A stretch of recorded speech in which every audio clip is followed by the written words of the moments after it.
এর মধ্যে যারা ফজরের নামাজ পড়ো না, তোমার মতো অসভ্য, তোমার মতো নির্লজ্জ, বেহায়া, তুমি খোদার জমিনে হাঁটো কেমনে? তুমি মাটির তলে হাঁটতে পারো না?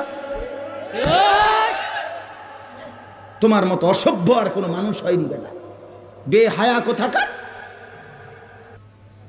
আল্লাহ রসুল সাল্লাল্লাহু আলাইহি সাল্লাম বলেন তাহাজ্জুদ নামাজ, হাদিসে আছে নবীজির জামানায় একবার সাহাবীরা বললেন একজন মুসলমানের ব্যাপারে, ইয়া রাসূলুল্লাহ, এই লোক সারা রাত ঘুমায় থাকে ফজর পর্যন্ত, কোনো দিন তাহাজ্জুদ পড়ে না।